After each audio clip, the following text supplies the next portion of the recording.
আসসালামু আলাইকুম সম্মানিত প্রিয় দর্শক, আমরা এই মুহূর্তে রাজশাহী রেলওয়ে স্টেশন প্ল্যাটফর্মে রয়েছি। আর রাজশাহী রেলওয়ে স্টেশন প্ল্যাটফর্মে সকাল থেকেই অবস্থান করছি।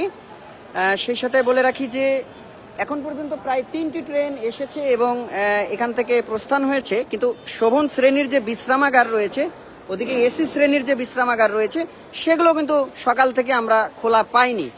কিছু কিছু যাত্রীরা অভিযোগ করেন যে এটি সাধারণত বেশিরভাগ ক্ষেত্রেই খোলা হয় না, বন্ধই থাকে, এমনটা কিন্তু কিছু কিছু যাত্রীরা বলেছেন। সেই সাথে যদি বলি, স্টেশনের ভিতরে ডাচ বাংলা ব্যাংকের একটি এটিএম বুথ রয়েছে, যেখানে যাত্রীরা ট্রেন থেকে নেমে অথবা ট্রেনে ওঠার সময় তারা এখান থেকে টাকা সংগ্রহ করতে পারেন, এই এটিএমটিকে ব্যবহার করতে পারেন। সেই সাথে এখানে কিন্তু সিআরএমও রয়েছে, আপনি ক্যাশ রিসাইকেলও করতে পারেন। অপরদিকে রেলওয়ে অনুসন্ধান কেন্দ্র রয়েছে মেইন ফটকের পাশে। তার পাশে এদিকে যদি একটু বলি, তাহলে সারিবদ্ধভাবে বেশ কয়েকটি কাউন্টার রয়েছে, 8টি কাউন্টার রয়েছে, যেগুলো আন্তনগর লোকাল সাধারণ ট্রেনগুলোর জন্য রয়েছে।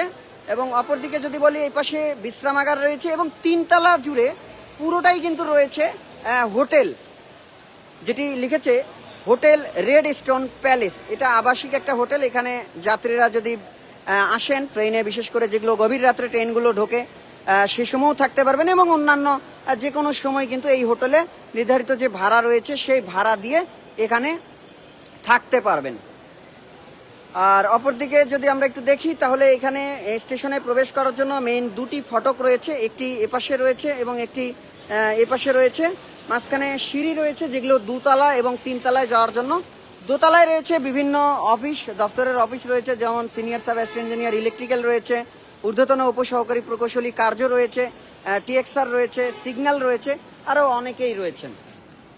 আমরা রাজশাহী রেলওয়ে স্টেশন ফটক থেকে সরাসরি যুক্ত হয়েছি এবং আপনাদেরকে দেখাচ্ছি, প্রিয় দর্শক শ্রোতাবৃন্দ।